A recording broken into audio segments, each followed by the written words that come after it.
Baik, pada kesempatan ini saya akan menjelaskan uji dengan menggunakan Least Significance Difference atau disingkat dengan LSD. Sebelumnya, perkenalkan nama saya Firman Fikirzai. Saya adalah mahasiswa Universitas Nias, jurusan Pendidikan Matematika. Video ini saya buat untuk melanjutkan presentasi kami pada mata kuliah Statistika Parametrik yang berjudul materi kami adalah ANOVA 1 jalur. Baik, langsung saja kita akan masuk pada penjelasan LSD. Nah, untuk mengetahui apakah ada perbedaan metode belajar yang digunakan, misalnya, apakah ada perbedaan metode diskusi dengan metode ceramah, maka untuk mengetahui apakah ada perbedaan tersebut, kita menggunakan uji dengan HSD dan kedua uji dengan LSD. Nah, pada pertemuan tatap muka, kami telah menjelaskan uji dengan HSD. Nah, sekarang pada kesempatan ini saya akan menjelaskan tentang uji dengan LSD. Berikut adalah penjelasannya. Nah, untuk mengetahui perbedaan metode belajar dengan menggunakan LSD ini, pertama, kita akan menentukan nilai dari LSD 0,05 dengan cara menggunakan T-table. Ya, ini ya, menggunakan T-table. Jadi LSD ini nanti pada taraf 0,05 kita menggunakan T-table. T-table 0,05 pada nanti derajat bebas sama dengan derajat bebas dalam. Jadi banyaknya sampel pada contoh sebelumnya yang telah kami berikan adalah 40. Jadi nanti T-table ini pada kolom 40, pada baris 40, ya, nilai T-table ini nanti berada pada baris 40, kolom yang ada nanti 0,05 ini di atas. Nah, itu.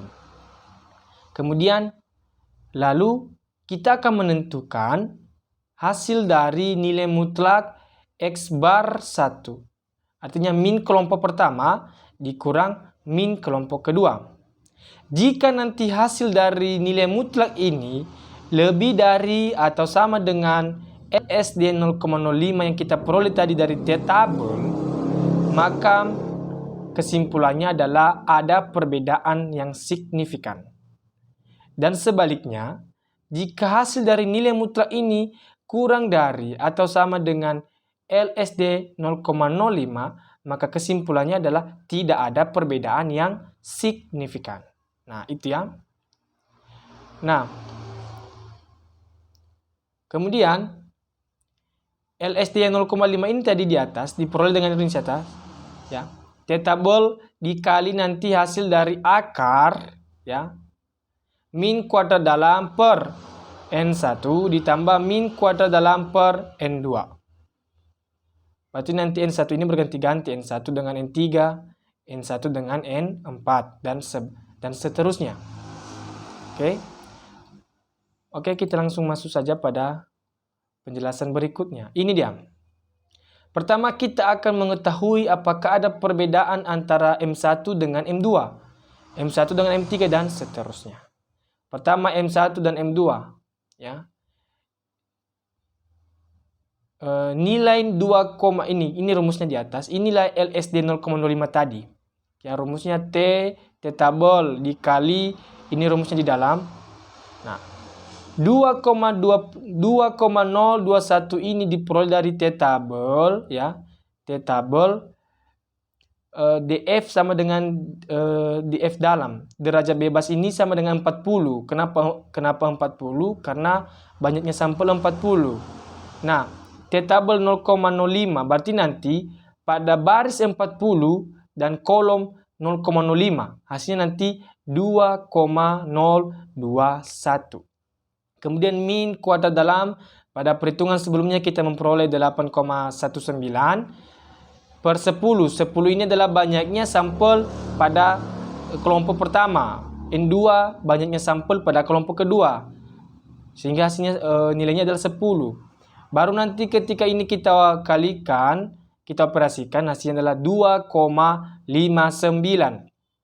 Lalu kita mencari nilai mutlak dari min kelompok pertama dikurang min kelompok kedua. Hasilnya adalah 6,1. Dari sini kita melihat bahwa hasil dari nilai mutlak ini 6,1 lebih dari LS,05 yang 2,59. Sehingga karena lebih dari, maka dia signifikan. Ya. Begitu juga ini di bawah. Ini lebih dari. Maka antara M1 dengan M3 lebih dari. 4,7 lebih dari 2,59. Hasilnya signifikan. Nah, antara M1 dan M4,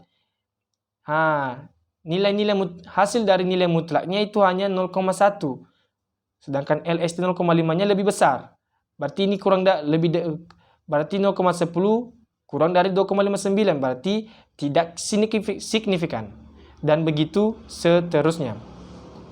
Nah, jadi dengan menggunakan metode LSD ini dapat kita simpulkan bahwa antara metode M1 dengan M2 ada perbedaan yang signifikan.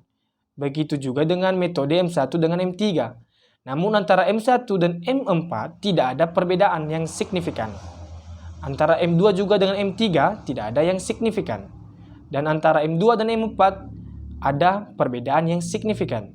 Dan terakhir antara M3 dan M4 ada perbedaan yang signifikan. Jadi itulah cara menggunakan metode LSD untuk mengetahui apakah ada perbedaan terhadap metode-metode belajar yang digunakan. Demikian saja yang bisa saya jelaskan pada kesempatan ini. Semoga bisa bermanfaat untuk kita semua. Demikian, terima kasih. Ya ahobu.